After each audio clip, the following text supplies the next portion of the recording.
Bonjour les poissons, je suis très heureuse de vous retrouver pour cette guidance un petit peu particulière, basée sur trois questionnements, quatre questionnements, deux questionnements, un questionnement, comme vous voulez. Vous posez une question, vous mettez la vidéo sur pause et je vous réponds par oui ou par non à vos questions. L'intérêt de cette guidance, c'est de vous montrer si vous êtes en énergie haute ou en énergie basse. Si vous pouvez porter à la connaissance de l'univers, par exemple, dans la nouvelle lune du 4 décembre, qui est une nouvelle lune, donc un nouveau cycle, qui est en plus à une éclipse totale de soleil aux alentours de 8h15, en fonction d'où vous vous situez au niveau de la planète, et donc qui est une très très forte énergie. Et donc c'est quand je vous dis, par exemple, dans toutes mes guidances, et je vous remercie de me suivre, qu'il faut profiter de la vague énergétique positive, mais ça dépend des thèmes.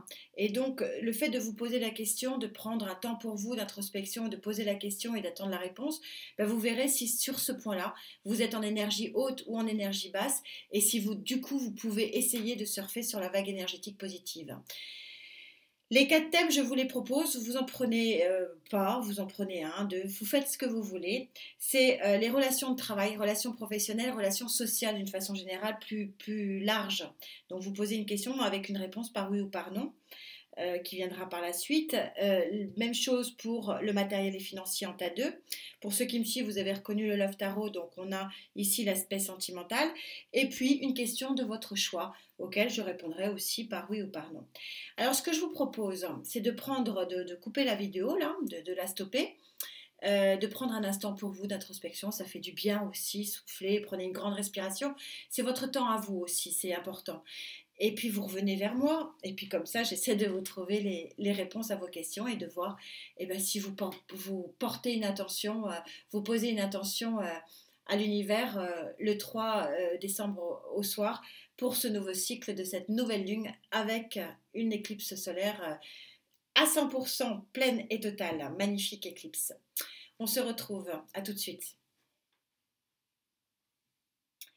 Alors j'espère que vous avez pu trouver des questions qui vous importent. On va commencer donc par la ligne de travail. Pour ceux qui me suivent, gratitude. Vous savez que Gaïa donne le tempo, donc les cartes, j'essaie de ne pas avoir de reflet, c'est l'arcane majeur de la pensée. Vous voyez que vous êtes dans la grisaille ici, puis tout d'un coup vous avez la connaissance et vous avez la lumière qui vient parce que la connaissance amène la réciprocité des éléments et des choses et des actes, puisque on acte nos paroles, on acte nos pas sur des éléments probants. Alors, qu'est-ce qui vient recouvrir? Vient recouvrir cette très jolie carte du 4 de bâton, l'équilibre magique que tout le monde souhaite. Donc, il semblerait que vous ayez trouvé sur le plan relationnel, au travail professionnel ou dans vos relations sociales, par la connaissance, un bon équilibre. Cependant, vous continuez à jongler un petit peu. Alors pourquoi vous continuez à jongler? Vous pouvez continuer à jongler parce que l'équilibre est fragile dans ces relations. Tout ça parce que financièrement, on verra si ça se traduit, c'est encore un peu léger.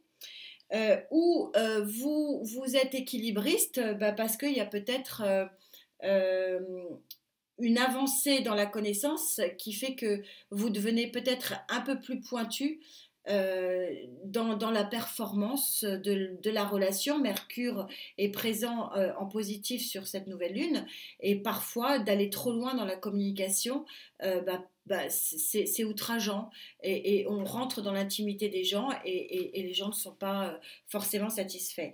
Ou tout simplement aussi, vous pouvez encore jongler parce que ça manque peut-être encore un peu de pragmatisme, parce que finalement, je sens que cette connaissance de l'autre ou des autres ou de votre environnement est récent, et donc du coup, vous êtes encore sur des œufs. Voilà.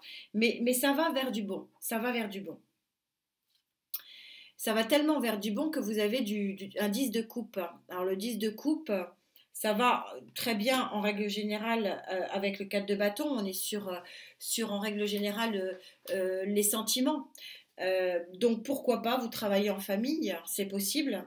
Mais en tout cas, il y a une harmonie sincère, vraiment sincère, et donc une bienveillance dans ces relations qui sont vraiment, vraiment importantes.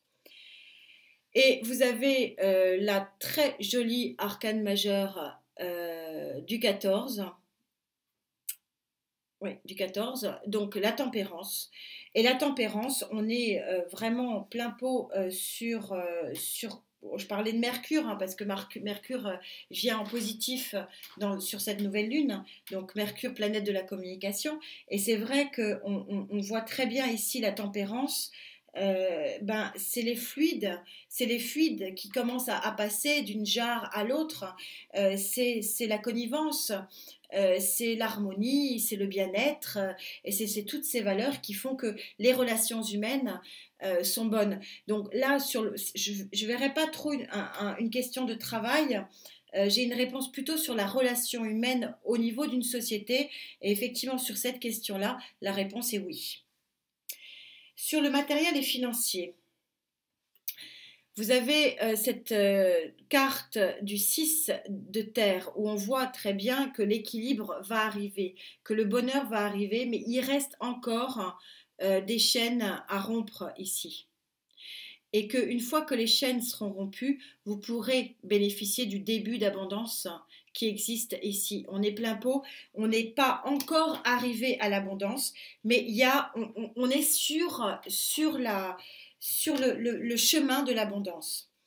Alors on voit qu'il faut encore batailler avec ce 7 d'épée, il faut maintenir ses positions avec courage et force.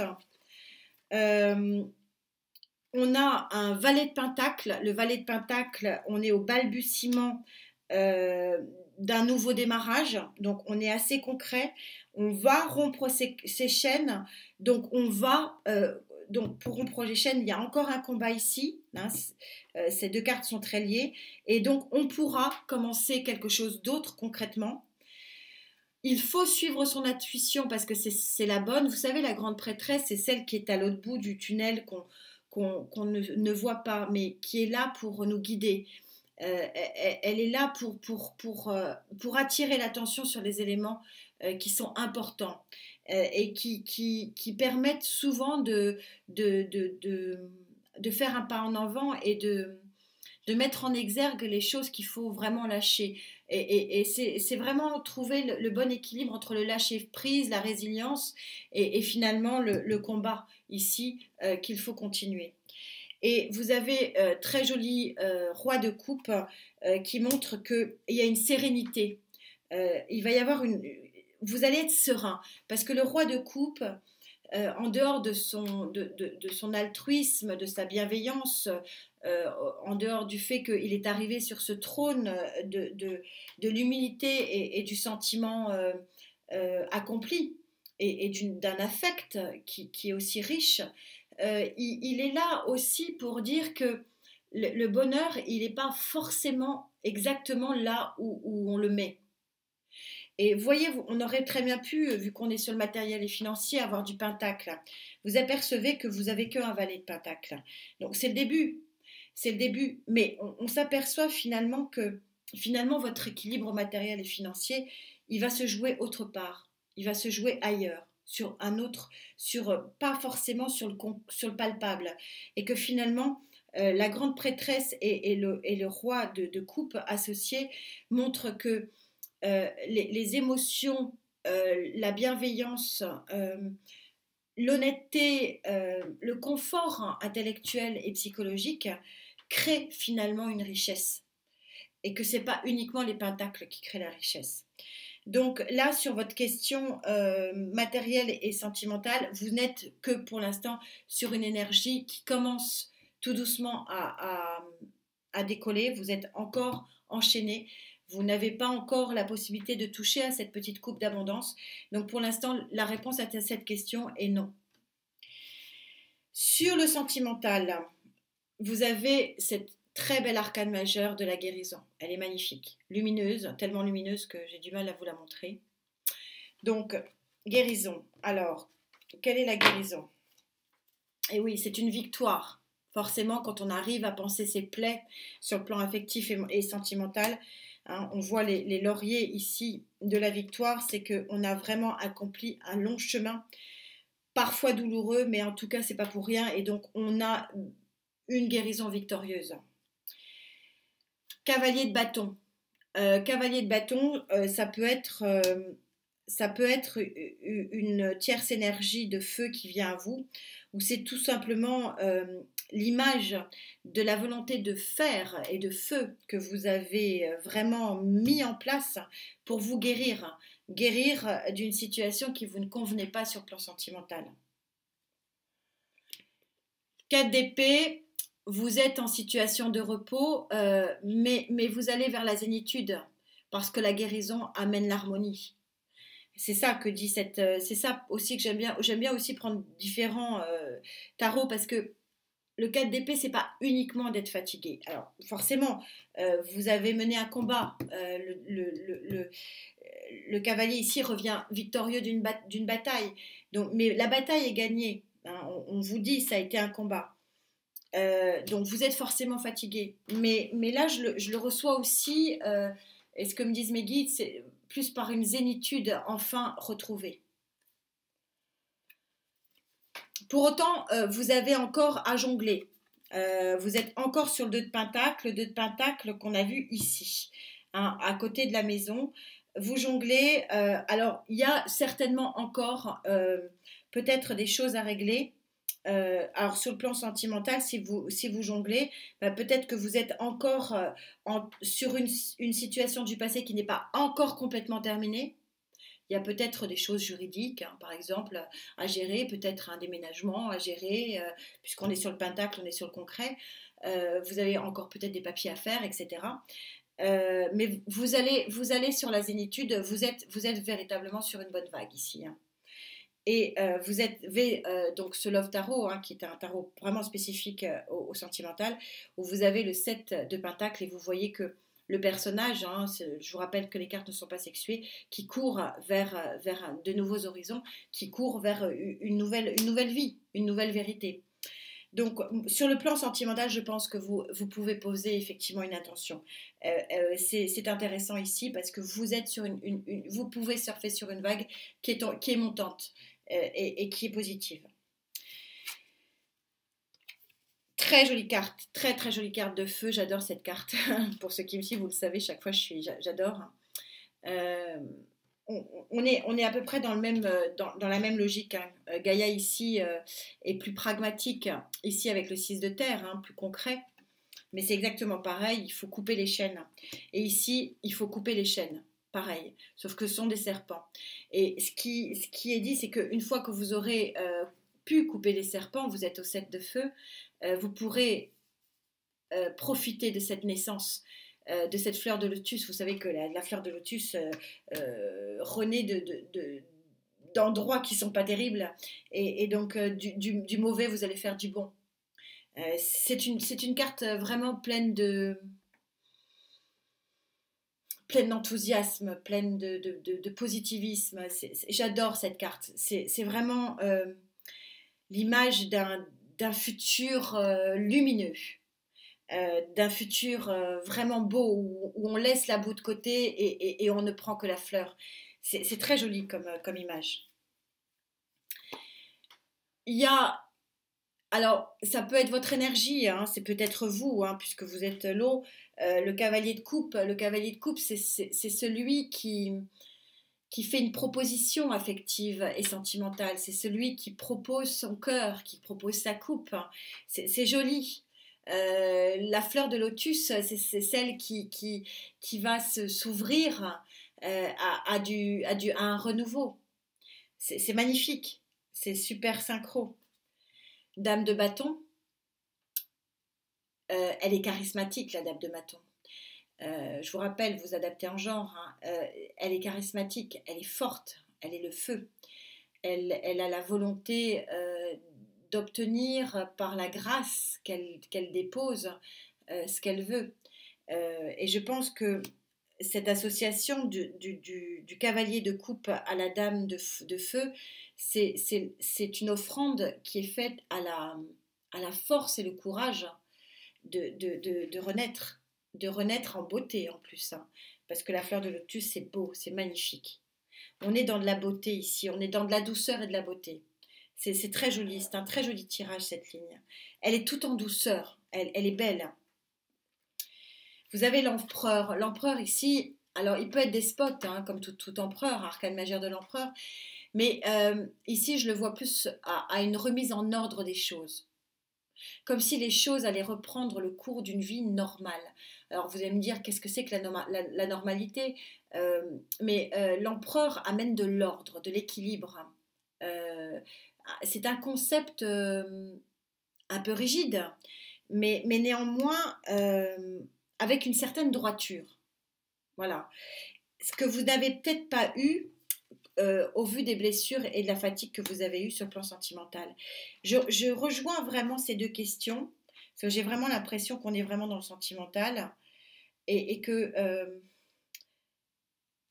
l'empereur est en train de dire qu'on peut être dans une relation sentimentale sans être trahi. Et donc il y a un travail de confiance ici. Et j'ai l'impression que enlever ces chaînes, c'est aussi la pensée positive sur la relation humaine, qui peut être belle et qui n'est pas obligatoirement néfaste pour l'autre. Et on termine. Alors, cette carte, vous ne la connaissez pas, elle n'existe que dans ce tarot-là. Et vous la sortez, amis poissons, et j'en ai la chair de poule. Il y a 80 cartes dans ce tarot et vous sortez cette carte-là. Donc je suis heureuse d'avoir fait l'analyse positive de ça. C'est l'arcane majeur du phénix, elle ne porte pas de numéro. C'est le phénix qui renaît de ses cendres. Voilà. Donc je pense que effectivement ces deux questions sont extrêmement liées. Et il y a une offrande ici de cœur qui est très très forte, que je ressens très très forte, d'un empereur peut-être aussi, hein, peut-être d'un signe de feu ici, le bélier. Mais ça va vous enlever vos chaînes et ça va vous donner confiance en l'avenir parce que le côté ordre et sagesse va vous permettre effectivement, comme dit cette carte extrêmement lumineuse, de renaître de vos cendres. C'est l'arcane majeur du phénix dans ce tarot qui est absolument magnifique. Elle est unique et le phénix, vous allez vers quelque chose de magnifique. Et donc, pour vous, amis poissons, la nouvelle lune et donc le nouveau cycle avec cette carte-là prend tout son sens et effectivement là c'est un oui et donc vous pouvez bien entendu sur cette question poser votre intention donc le 3 au soir ou le 4 au matin avant 8h15 de préférence. Voilà, j'espère que je vous ai j'ai un peu répondu à vos questions compte tenu bon, des circonstances et j'essaierai d'en faire d'autres. Bien que bon, le temps manque, mais j'avais vraiment envie d'être pragmatique dans cette notion d'énergie positive et de vague énergétique. En attendant, on se retrouve bientôt pour les sublimes projections 2022, elle dépote. 2022 en numérologie 6, hein, comme je vous l'ai dit dans les guidances de décembre, une année forte en émotions. Une année vraiment forte en émotions, une année victorieuse sur le plan sentimental. Bref, ça promet. En attendant, portez-vous bien. Hein, la santé et surtout la santé. Et merci d'être là. Hein. C'est génial, je suis très heureuse de vous retrouver. Je suis contente de vous lire et je suis voilà, c'est mon petit bonheur à moi. Portez-vous bien, on se retrouve très vite. Hein. Namasté.